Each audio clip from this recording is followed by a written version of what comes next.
In problem 14.80, we're given another mechanism and told to come up with,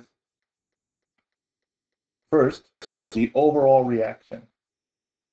Well, the overall reaction is just going to be what's left over when we cancel things, which appear in both products and reactants. So here we make two Cl gases, different from the Cl2. But these two Cl gases are consumed in those steps.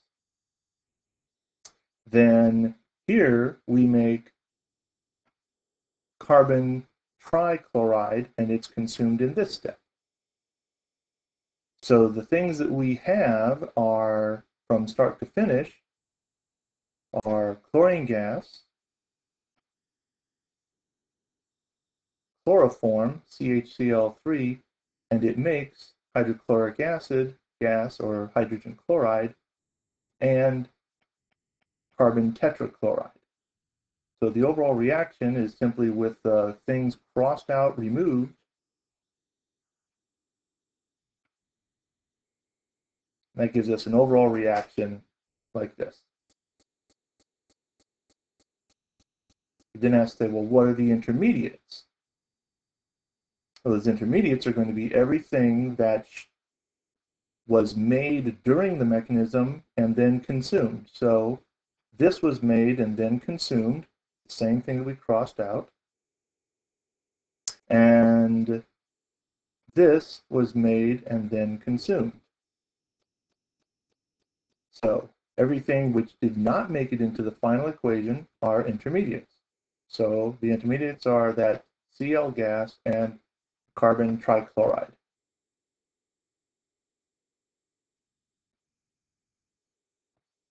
Next, it asks you to identify the molecularity of each step.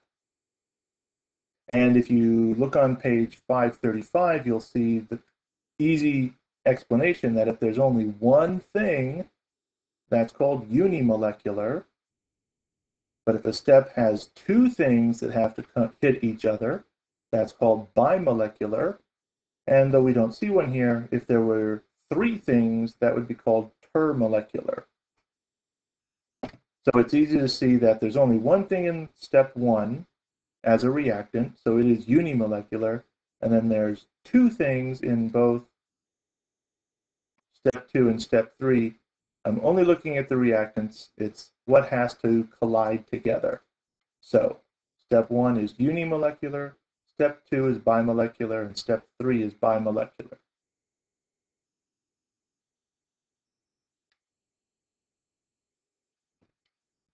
The next asks us, which one is the rate determining step? Well, you can't get any easier than this. The rate determining step is whichever one is slow. So by finding the slow step, you find the rate determining step. And that's all you have to do. Step 2 is the slow step. It's the rate determining step.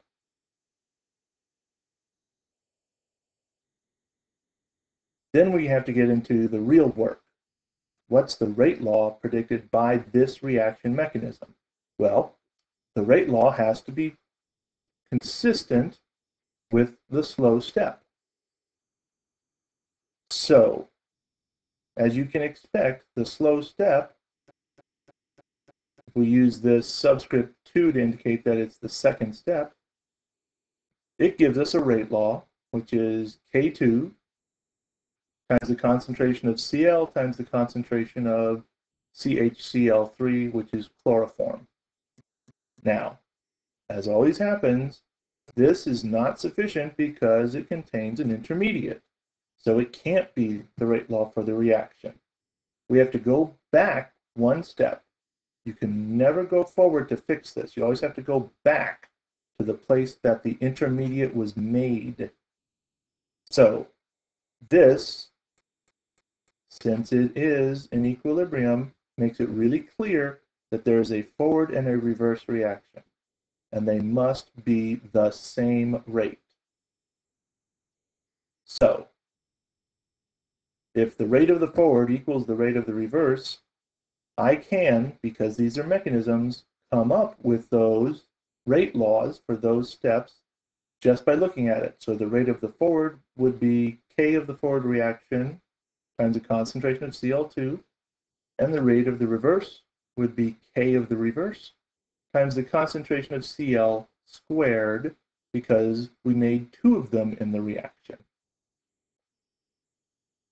So those things have to be equal to each other because it's at equilibrium. All I need to do is solve for this term right here so that I no longer have it squared and I no longer have K of the reverse reaction included. So this is just a little bit of algebra where it turns out that to isolate it, the part which is in my rate law from the slow step but is an intermediate, I end up with this term, K forward divided by K reverse times the concentration of Cl2, the whole thing to the 1/2 power, which is easier to write in a rate law than it is to write square root. So, keeping in mind that when you have two things that are multiplied by each other, like this term, Kf divided by Kr, and this term, the concentration of Cl2, they're all raised to the same power, you can split them up like this. I can take the first one to the power times the second one to the power.